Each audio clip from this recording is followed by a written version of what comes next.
మరి కాసేపట్లో అల్లు అర్జున్ అమరావతికి వెళ్లి మన పవన్ కళ్యాణ్‌ని కలవబోతున్నారు. యాక్చువల్‌గా పవన్ కళ్యాణ్ బన్నీని కలవడానికి నిన్న హైదరాబాద్‌కి వచ్చారు. మరి ఆ టైంలో బన్నీ వేరొక చోట ఉండడం వల్ల ఆయన అక్కడ వచ్చినటువంటి పనిని ముగించుకొని తిరిగి వెళ్ళిపోయారు.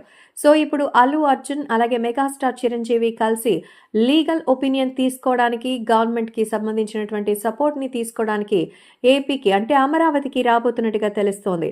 అరెస్ట్ పరిణామం తర్వాత అల్లు అర్జున్ ఎపిసోడ్‌లో కీలక పరిణామాలు చోటు చేసుకుంటున్నాయి. 'పుష్ప 2' విడుదల సమయంలో టికెట్ల ధర పెంపుకు అనుమతి ఇవ్వడం పైన మరి ప్రత్యేకంగా పవన్‌కి అయితే మరి కృతజ్ఞతలు చెప్పారు.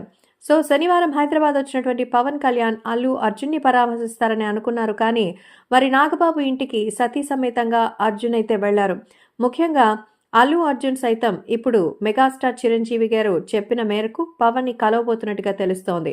సో, జైలు నుంచి విడుదలైన తర్వాత అల్లు అర్జున్‌కు సినీ ఇండస్ట్రీ నుంచి అనూహ్య మద్దతైతే వస్తోంది. ఆ సమయంలో పలు పార్టీల నుంచి కూడా మద్దతు లభించింది. ఇప్పుడు పవన్ కళ్యాణ్‌తో భేటీకి కూడా ఇదే సరైన సమయంగా భావిస్తున్నారు. హాస్పిటల్లో చికిత్స పొందుతున్న రేవతి కుమార్‌ని పరామర్శించి తర్వాత అమరావతికి తానే వెళ్లి పవన్‌ని కలవాలనే ఆలోచనలో అల్లు అర్జున్ ఉంటున్నట్టుగా తెలుస్తోంది.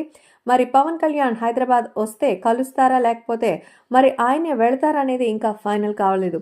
పవన్ అల్లు అర్జున్ భేటీ పైన సినీ పొలిటికల్ సర్కిల్లో ఆసక్తికరంగా ఉంది. ఏది ఏమైనా అల్లు అర్జున్‌కి నారా చంద్రబాబు నాయుడు, బాలకృష్ణ, ప్రభాస్, తారక్ ఇలా టాప్ సెలబ్రిటీలు అందరూ కూడా ఫోన్ చేసి మరి ఆయన విషయాల గురించి అడిగి తెలుసుకున్నారట. ఇటువంటి పరిస్థితుల్లో మేమందరం మీ వెంట ఉంటామని, ఏ రకమైనటువంటి ఇబ్బంది మీకు రాదు అంటూ మరి ధీమాను వ్యక్తం చేశారట అల్లు అర్జున్‌తో చిరంజీవి.